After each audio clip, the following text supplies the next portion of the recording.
Guys, आज हम पढ़ेंगे रचना के आधार पर शब्द के भेद। रचना के आधार पर या बनावट के आधार पर शब्द के 3 भेद होते हैं, रूढ़ शब्द, यौगिक शब्द और योग रूढ़ शब्द।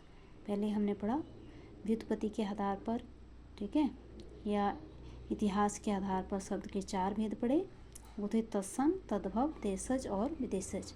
आज पढ़ेंगे हम रचना के आधार पर शब्द के भेद, रूढ़ शब्द, यौगिक शब्द और योग रूढ़ शब्द।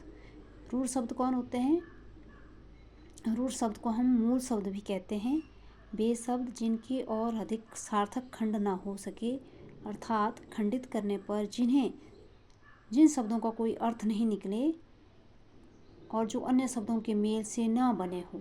ठीक है, एक तो जब हम खंडित करेंगे, तोड़ेंगे, तो उन शब्दों का कोई अर्थ नहीं निकलेगा, और दूसरा जो अन्य शब्दों के मेल से ना बने हो उन्हें रूढ़ शब्द कहते हैं। जैसे दिन है, दिन को अगर आप तोड़ेंगे दी जमा ना, तो दी का कोई अर्थ होता है नहीं ना। तो वैसे ही घ जमा र, घ का भी क्या अर्थ है? कुछ भी नहीं है। ठीक है, तो ऐसे शब्दों को तोड़ने पर जिनका कोई अर्थ नहीं निकलता है उसे आप रूढ़ शब्द कहेंगे। ठीक है, ये आपने ध्यान रखना है। आगे हैं यौगिक शब्द। यौगिक शब्द वे शब्द होते हैं जिनका निर्माण एक रूढ़ शब्द में उपसर्ग या प्रत्यय या एक अन्य शब्द के लगने से होता है। जैसे नमकीन, ठीक है, नमक जमा ईन, नमक का भी अर्थ हो गया। ठीक है, तो जब इनको तोड़ा जाए तो इनका अर्थ बनता है। यौगिक शब्द वे शब्द होते हैं जिनका निर्माण एक रूढ़ शब्द में उपसर्ग या प्रत्यय या एक अन्य शब्द के लगने से होता है। ठीक है, या इसमें उपसर्ग लगा होगा या फिर प्रत्यय लगा होगा। ठीक है, ये आपने याद रखना है, उन्हें हम यौगिक शब्द कहते हैं। जैसे पुस्तकालय, इसमें क्या लगा है? इसमें आपका आल्य, आल्य प्रत्यय लगे है। ठीक है, पुस्तक जमा आल्य। ठीक है, पुस्तक का भी अर्थ होता है, आल्य का भी अर्थ होता है। ठीक है, विद्यालय है, प्रधानमंत्री है, पढ़ाई है। ठीक है, ये सारे कौन से हैं? यौगिक शब्द। ये 2 शब्दों के योग से बने होते हैं और इसका टुकड़े करने पर इसके अर्थ निकलते हैं, उसे हम यौगिक शब्द कहते हैं। आगे हैं योग रूढ़।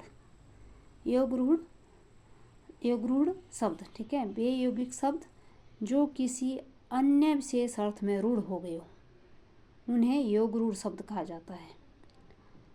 इसका कोई विशेष अर्थ आपने देखना है, जहाँ विशेष अर्थ निकल जाए वो शब्द कौन सा हो जाएगा?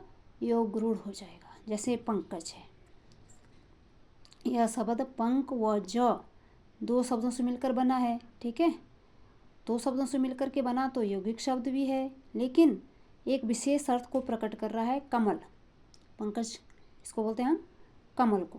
पंक क्या हुआ? कीचड़ में, है ना, कीचड़ में जो पैदा होता है उसे क्या कहते हैं? हम कमल कहते हैं। तो एक विशेष अर्थ बता रहा है, जबकि इसका शाब्दिक अर्थ कीचड़ में उत्पन्न कोई भी वस्तु हो सकता है।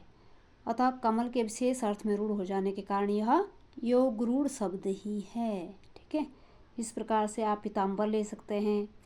ठीक है, जैसे पीताम्बर क्या होता है? पीत होता है पीला, अंबर होता है कपड़ा। तो पीले कपड़े, हमेशा पीले कपड़े धारण करने वाले कौन है? कृष्ण या विष्णु भगवान। तो इस अर्थ में जो है ये रूढ़ हो गया है, अर्थात पीला वस्त्र पहने किसी अन्य व्यक्ति के रूप में नहीं निकाला जा सकता कि आपने पीले कपड़े पहन लिए तो हम जो है कृष्ण भगवान बन गए। नहीं, जो विशेष अर्थ मतलब हमेशा ही पीले कपड़े पहने रखते हैं वो है हमारे कृष्ण भगवान जी। इसलिए आपने हमेशा याद रखना है, जो विशेष अर्थ को प्रकट करता है वो आपका योग रूढ़ कहलाता है। रूढ़ शब्द मैंने आपको बता दिया, यौगिक शब्द बता दिया और योग रूढ़ शब्द भी बता दिया। रूढ़ शब्द में क्या होगा कि आप टुकड़े करेंगे तो उन शब्दों का कोई अर्थ नहीं निकलेगा, और यौगिक शब्द जो 2 शब्दों से मिलकर के बनेंगे, उसमें उपसर्ग और प्रत्यय लगे होंगे। ठीक है, वो यौगिक शब्द होंगे। और योग रूढ़ शब्द जो विशेष अर्थ को प्रकट करेंगे वो आपके योग रूढ़ शब्द होंगे। ठीक है, इतना आपने याद रखना है। Please like and share. Okay, bye.